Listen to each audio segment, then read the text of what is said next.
Hoje veremos a notação de somatória, também chamado de notação sigma. Nesta aula vamos fazer uma breve introdução. A nossa referência principal é o livro de cálculo do James Stewart, mais especificamente o apêndice E, presente tanto no volume 1 quanto no volume 2 do livro de cálculo deste autor. E como sempre, todas as referências, citações e notas estão todas na descrição do vídeo.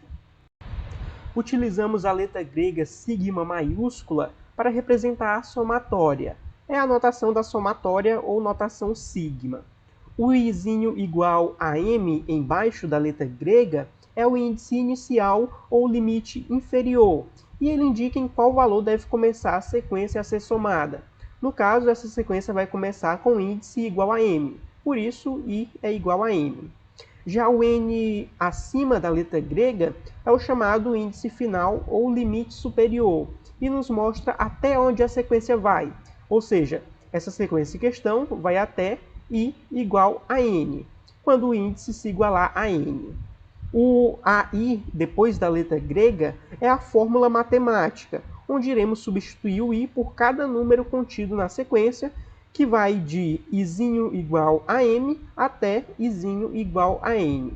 Vejamos então a definição formal.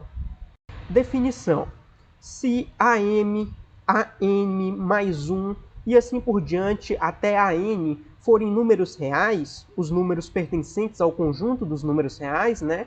Vamos lembrar aí do que estudamos lá em conjuntos numéricos. E m e n forem números inteiros, pertencentes ao conjunto dos números inteiros, tal que m é menor ou igual a n, temos que a somatória com índice inicial ou limite inferior izinho igual a m e com limite superior ou índice final izinho igual a n, de ai, a índice i, é igual a am mais 1 mais am mais 2 e assim por diante, passando por an menos 1 e até an. Se usarmos a notação de função, podemos representar a definição como a somatória com índice inicial ou limite inferior izinho igual a m e com limite superior ou índice final izinho igual a n, de fi, ou seja, f em função de i é igual a f em função de m mais f em função de m mais 1 mais f em função de m mais 2 e assim por diante, passando por f em função de n menos 1 mais f em função de n, que finaliza aí essa sequência. Perceba então que o índice da somatória, izinho, vai assumir os valores inteiros e consecutivos dessa sequência, de izinho igual a m até izinho igual a n, ou seja, do limite inferior, ou índice inicial, até o limite superior, ou índice final da somatória, que no caso será m, m mais 1, m mais 2 e assim por diante até n. Bom, é meio que uma convenção usar o izinho como o índice da somatória, mas nada impede que possamos usar também outras letras. Vejamos então alguns exemplos disso. O exemplo A, temos a somatória de izinho ao quadrado, com um limite inferior izinho igual a 1 e limite superior igual a 4, que vai ser igual a 1 ao quadrado, mais 2 ao quadrado, mais 3 ao quadrado, mais 4 ao quadrado. E realizando esse cálculo, a gente vai ter que o valor dessa somatória será igual a 30. Na letra B, a gente tem a somatória de i com o limite inferior izinho igual a 3 e limite superior igual a n. E isso vai ser igual então a 3 mais 4 mais 5 e assim por diante, passando por n menos 1 mais n.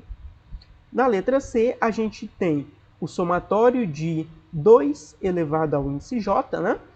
Com o limite inferior j igual a 0 e o limite superior igual a 5. E isso vai ser igual a 2 elevado a 0, mais 2 elevado a 1, mais 2 elevado a 2, mais 2 elevado a 3, mais 2 elevado a 4, mais 2 elevado a 5. Que realizando todos esses cálculos, a gente vai ter que o valor dessa somatória é igual a 63. Na letra D, a gente tem a somatória de 1 sobre k, com limite inferior k igual a 1 e limite superior igual a n. E isso vai ser igual a 1 mais 1 sobre 2, mais 1 sobre 3, e assim sucessivamente até 1 sobre n, até somar aí mais 1 sobre n, que é aí o limite final, né, o limite superior, o valor do nzinho. Na letra E, a gente tem a somatória de izinho menos 1 sobre izinho ao quadrado mais 3, cujo limite inicial, o limite inferior, izinho é igual a 1, e o limite superior é igual a 3. Bom, isso vai ser igual a 1 menos 1 sobre 1 ao quadrado mais 3, mais 2 menos 1 sobre 2 ao quadrado mais 3, mais 3 menos 1 sobre 3 ao quadrado mais 3. E isso vai ser igual a 0, mais 1 sobre 7, mais 1 sobre 6, que vai ser igual aí a 13 sobre 42. E por fim, na letra F, a gente tem a somatória de 2, com o índice inicial izinho igual a 1 e o índice final igual a 4. E isso vai ser igual a 2, mais 2, mais 2, mais 2, que vai ser igual a 8. Vejamos então o exemplo 2. Escreva a soma 2 elevado ao cubo mais 3 elevado ao cubo e assim por diante até n elevado ao cubo na notação de somatória. Bom, existem diversas formas de escrever em notação de somatória uma mesma somatória.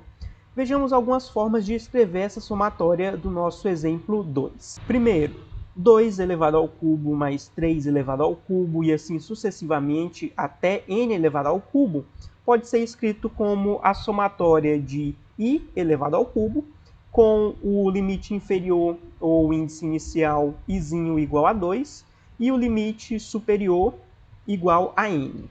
Nesse primeiro caso foi como já vimos e já explicamos. Vejamos então o segundo. 2 ao cubo mais 3 ao cubo e assim por diante até n ao cubo também pode ser escrito como a somatória de, entre parênteses, o índice j mais 1, tudo isso elevado ao cubo, né? Com o índice inicial j igual a i e o índice final n menos 1. Bom, perceba que nesse segundo caso fizemos uma alteração.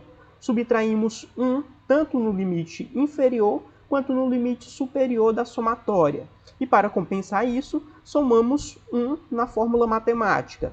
Por isso, o índice inicial virou j igual a 1, o limite superior virou n menos 1 e a fórmula matemática ficou, entre parênteses, j mais 1, tudo isso elevado ao cubo, para compensar e manter a identidade dessa soma com a notação do somatório.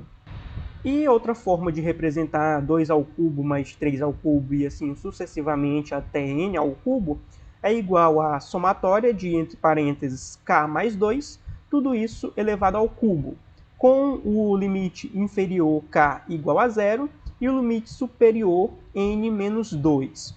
Por fim, no terceiro caso, a alteração foi de subtrair 2 tanto no limite inferior quanto no limite superior da somatória, e para compensar isso, somamos 2 na fórmula matemática.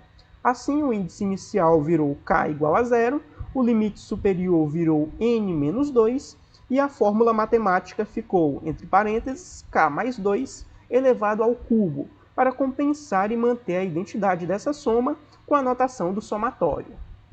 Camaradas, e com isso a gente encerra por aqui a nossa aula. Qualquer dúvida, fique à vontade para perguntar e até a próxima.